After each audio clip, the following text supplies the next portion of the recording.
ಮಾನ್ಯ ಸಭಾಧ್ಯಕ್ಷರೇ, ಅವಕಾಶಕ್ಕಾಗಿ ವಂದನೆಗಳು, ಧನ್ಯವಾದಗಳು. ಮುಂಗಾರು ಋತು ಅಂತ ಕರೆಯುವಂತ ಖರೀಫ್ ಋತುವಿನಲ್ಲಿ ಭಾರತೀಯ ಕೃಷಿಗೆ ಅತ್ಯಂತ ನಿರ್ಣಾಯಕ ಅವಧಿಗಳು ಒಂದಾಗಿದೆ. ಈ ಸಮಯದಲ್ಲಿ ನಮ್ಮ ರೈತರು ಭತ್ತ, ಜೋಳ, ನೆಲಗಡಲೆ, ಸೋಯಾಬೀನ್, ದ್ವಿದಳ ಧಾನ್ಯಗಳು ಇಂಥ ಪ್ರಮುಖ ಬೆಳೆಗಳನ್ನ ಬೆಳೀತಾರೆ. ಆದರೆ ದುರದೃಷ್ಟವಶಾತ್ ಜಾಗತಿಕ ದೇಶಗಳ ಕಲಹಗಳ ನಡುವೆಯೂ ಕೂಡ ನಮ್ಮ ಕೇಂದ್ರ ಸರ್ಕಾರ, ಮಾನ್ಯ ನರೇಂದ್ರ ಮೋದಿ ಅವರ ನೇತೃತ್ವದ ಸರ್ಕಾರ ಇವತ್ತು 8,13,000 ಟನ್ಗಳಷ್ಟು ಯೂರಿಯಾ ಇದನ್ನ ಕರ್ನಾಟಕ ರಾಜ್ಯಕ್ಕೆ ಕಳಿಸಿಕೊಟ್ಟಿದ್ದಾರೆ. ಆದರೆ ಇಂಥ ಸಂದರ್ಭದಲ್ಲಿ ಭ್ರಷ್ಟಾಚಾರದಲ್ಲಿ ತಾಂಡ ಆಡ್ತಾ ಇರ್ತಕ್ಕಂಥ, ಮುಳುಗಿ ಹೋಗಿರ್ತಕ್ಕಂಥ, ಸೊರಗಿ ಹೋಗಿರ್ತಕ್ಕಂಥ ದುರಾಡಳಿತವನ್ನೇ ಇವತ್ತು ಮಾಡ್ತಾ ಇರ್ತಕ್ಕಂಥ ಕಾಂಗ್ರೆಸ್ನ ಕರ್ನಾಟಕ ರಾಜ್ಯ ಸರ್ಕಾರದ ಅವರ ಒಂದು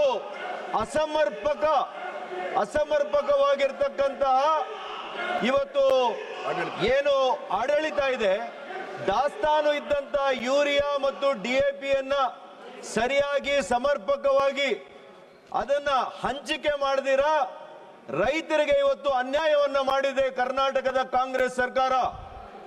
ಹಾಗಾಗಿ ಮಾನ್ಯ ಸಭಾಧ್ಯಕ್ಷರೇ, ನಾನು ಕೇಂದ್ರ ಸರ್ಕಾರಕ್ಕೆ ಮನವಿ ಮಾಡ್ತೇನೆ, ಇವತ್ತು ಕರ್ನಾಟಕ ರಾಜ್ಯದಲ್ಲಿ 258 ರೂಪಾಯಿಗೆ ಸಬ್ಸಿಡಿ ದರದಲ್ಲಿ ಯೂರಿಯಾ ಸಿಗಬೇಕಾಗಿದ್ದಂತ ಯೂರಿಯಾ ಇವತ್ತು 500 ರೂಪಾಯಿಯಲ್ಲಿ ಕಾಳಸಂತೆಯಲ್ಲಿ ಸಿಕ್ಕುವಂತ ಪರಿಸ್ಥಿತಿ ರೈತರಿಗೆ ಆಗ್ತಾ ಇದೆ. ಅದೇ ರೀತಿ DAP ಏನು 1,200 ಬೆಲೆಗೆ ಸಿಗಬೇಕಾಗಿರುವಂತದ್ದು ಅದು ಕೂಡ 2,000 ರೂಪಾಯಿಗೆ ಸಿಗ್ತಾ ಇದೆ.